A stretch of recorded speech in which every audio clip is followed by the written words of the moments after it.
بسم اللہ الرحمن الرحیم۔ السلام علیکم ورحمۃ اللہ وبرکاتہ۔ معزز سامعین، جب اہل سنت جماعت کے علمی و روحانی قافلے کی تاریخ پر نظر دوڑاتے ہیں تو ایک درخشندہ نام ہماری آنکھوں کے سامنے چمکتا ہے، وہ نام جو علم و عمل کا مرقع ہے، شریعت و طریقت کا حسین امتزاج ہے۔ جی ہاں، میں بات کر رہا ہوں شیخ المشائخ فقیہ العصر محسن ملت تاج الفقہاء حضور تاج الشریعہ حضرت علامہ مفتی محمد اختر رضا خان قادری برکاتی رحمۃ اللہ تعالی علیہ کی۔ آپ کا نام لیتے ہی ذہنوں میں علم کی گہرائیاں، فتویٰ کی جلالت، عشق رسول کی حرارت تازہ ہو جاتی ہے۔ آپ نہ صرف اعلیٰ حضرت کی علمی و روحانی وارث تھے بلکہ اس زمانے میں دین حق کی جیتی جاگتی تصویر بھی تھے۔ آج ہم آپ کی زندگی کی ایک نہایت عظیم روح پرور اور ایمان افروز واقعے کی طرف چلتے ہیں۔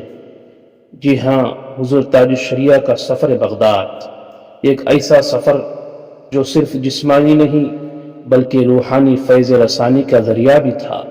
ایک ایسا لمحہ جب بغداد کی سرزمین نے ایک عظیم عاشق رسول کے قدموں کو چوما اور گویا اہل بغداد نے ایک بار پھر حضور غوث اعظم کے فیضان کا منظر اپنی آنکھوں سے دیکھا۔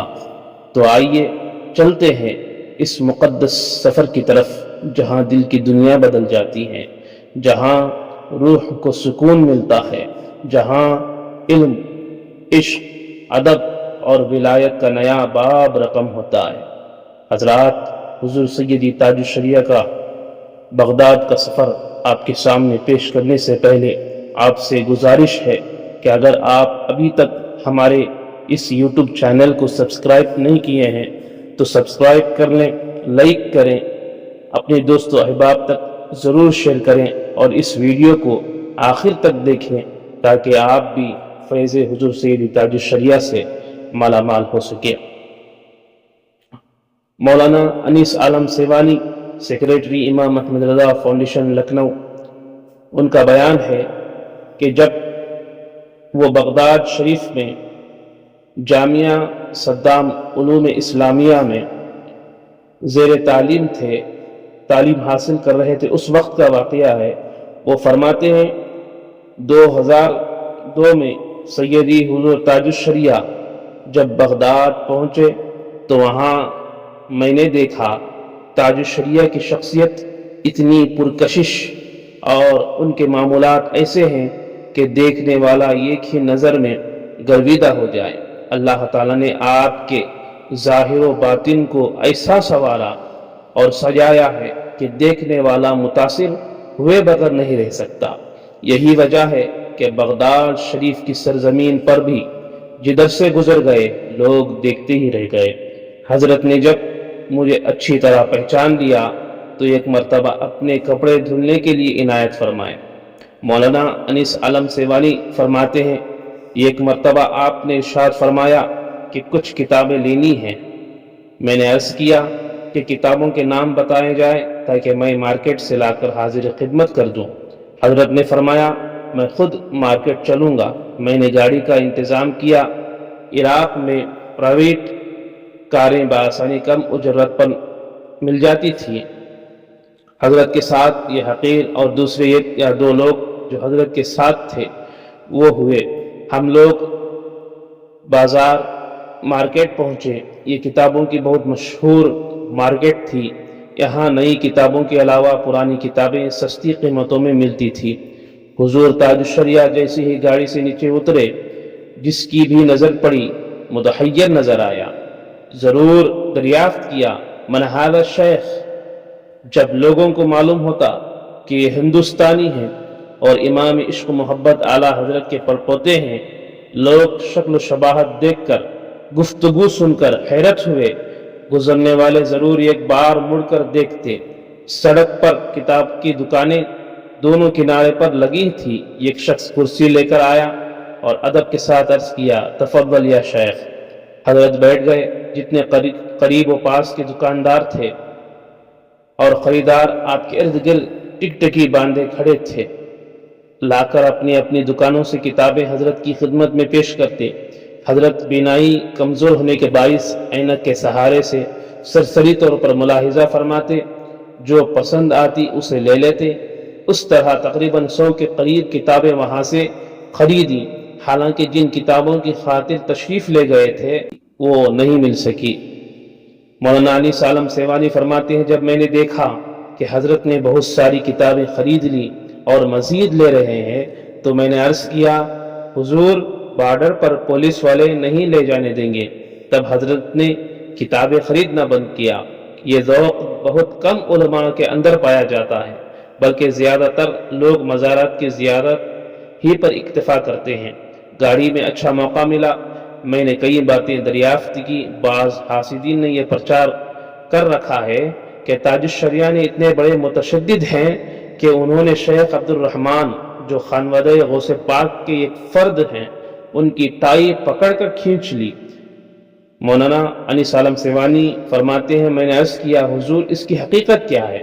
آپ نے فرمایا کہ یہ بھی کوئی پوچھنے کی بات ہے، اس طرح کیسے کوئی کسی کے ساتھ کر سکتا ہے؟ پھر آپ نے فرمایا، میری پاکستان میں جب شیخ عبد الرحمن سے ملاقات ہوئی تو میں نے دیکھا کہ وہ ٹائی باندھے ہوئے ہیں، تو میں نے کہا یہ آپ کے شایان شان نہیں، اس کا استعمال ناجائز ہے۔ ساتھ میں کوئی مصری عالم تھے، انہوں نے مزید اس کی توضیح فرمائی اور میری بات کی تائید کی۔ بس اتنی سی بات ہوئی تھی، جیسے لوگوں نے اتنا بڑھا دیا۔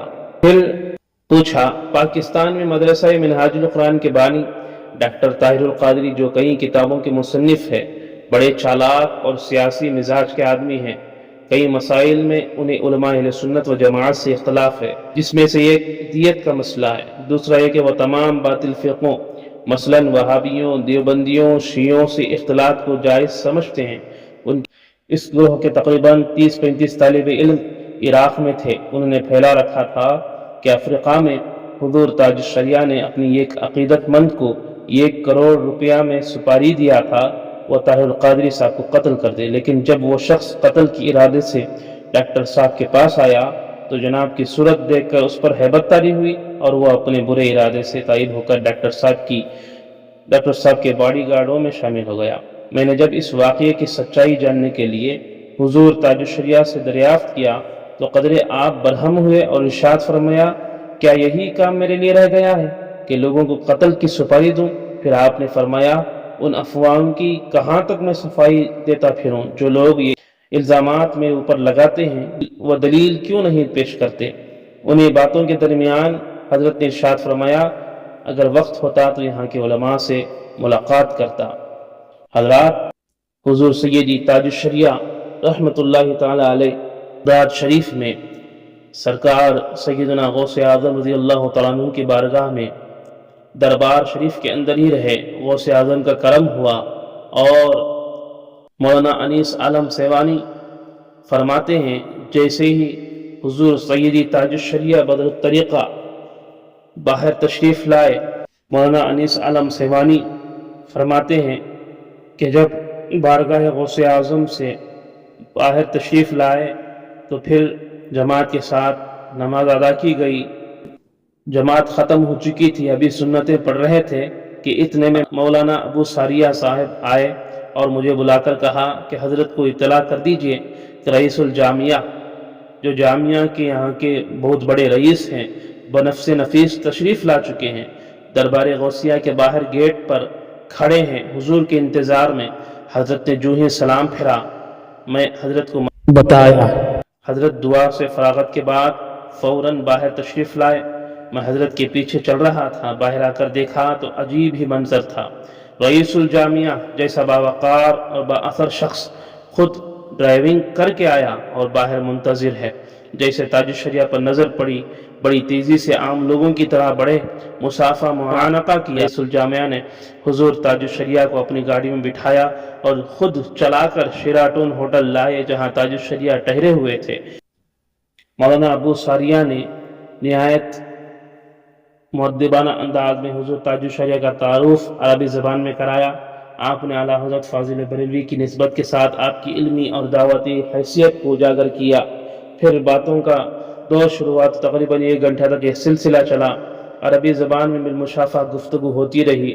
رئیس الجامعہ اور دیگر اساتذہ اس لحاظ سے کافی محفوظ اور مسرور ہوئے، پہلا کوئی ہندوستانی عالم ان سے ان کی زبان میں گفتگو کر رہا تھا، ان کی باتوں کا جواب دے رہا تھا، ورنہ ہند و پاک سے جتنے بھی علماء مشائخ جاتے ہیں زیادہ تر لوگ اپنا سفر زیارت تک محدود رکھتے ہیں، اس لیے کہ وہ عربی جانتے ہوئے بھی عربوں سے بات نہیں کر پاتے، اور اگر کبھی ضرورت پڑی تو ہندوستانی طلباء ترجمانی کرتے ہیں۔ رئیس الجامعہ وغیرہ کے اصرار پر حضور تاج الشریعہ نے اپنی عربی اشعار سنائے۔ عراقی علماء شیخ ازہری یا شیخ ہندی سے آپ کو یاد فرماتی۔ اسی مجلس میں ازہری پر بات چلی تو تاج الشریعہ نے فرمایا، مجھے ازہری ہونے پر فخر نہیں ہے بلکہ میں فخر کرتا ہوں قادری ہونے پر۔ اسی موقع پر شمالی عراق کے مشہور شہر موصل خانقاہ قادریہ کے ولی عہد شیخ بشار محمد امین الفیضی نے حضور تاج الشریعہ کو اپنی خانقاہ کے لیے مدعو کیا، لیکن تاج الشریعہ نے قلت وقت کے سبب معذرت فرمایا اور فرمایا آئندہ میں وقت لے کر آؤں گا تو آپ حضرات سے عقائد و فقہ اور تصوف پر تفصیلی گفتگو کروں گا۔ حضرات اسی طرح وقت گزرتا گیا، 4 دن مکمل ہوئے۔ تاج الشریعہ جب بغداد سے واپس ہونے لگے تو مولانا انیس علم سیوانی فرماتے ہیں، میں بھی ایئرپورٹ پر گیا چھوڑنے کے لیے، پرواز میں تاخیر تھی۔ حضرت تاج الشریعہ اور دیگر لوگ ایئرپورٹ کے اندر داخل ہو گئے، میں اندر داخل نہیں ہو سکتا تھا، پھر بھی میں نے گارڈ کو دکھایا کہ دیکھو وہ شیخ جو اندر بیٹھے ہوئے ہیں ان سے مجھے ملنا ہے، اگر تم چاہو تو اجازت دے دو۔ اس نے ایک نظر دیکھا اور کہا چلے جاؤ۔ پھر کیا تھا، 1 گھنٹے سے زائد وقت ایئرپورٹ پر ملا۔ بہت سارے سوالات میں نے تاج الشریعہ سے کیے، حضرت نے شافی و کافی جواب عطا فرمائے۔ ایئرپورٹ کے اندر ہی تاج الشریعہ نے عشاء کی امامت کی، سب لوگوں نے آپ کی اقتداء میں نماز پڑھی۔ حضرات یہ رہا حضور سیدی تاج الشریعہ بدر الطریقہ کا بغداد شریف کا سفر، جو 4 دن میں حضور سیدی تاج الشریعہ نے وہاں پر فیض لٹایا، حضور غوث پاک کا فیض حاصل کیا۔ اللہ تبارک و تعالی ہم تمام کو پیر و مرشد حضور سیدی تاج الشریعہ کا فیض جاری و ساری عطا فرمائے۔ اگر آپ کو یہ ویڈیو پسند آئی ہو تو اپنے دوست و احباب تک ضرور شیئر کریں۔ اسی طرح حضور سیدی تاج الشریعہ کے شان میں اور موضوعات پر ویڈیو آتی رہیں گی۔ آپ سے گزارش ہے کہ آپ اس ویڈیو کو شیئر کریں، لائک کریں اور سبسکرائب کریں۔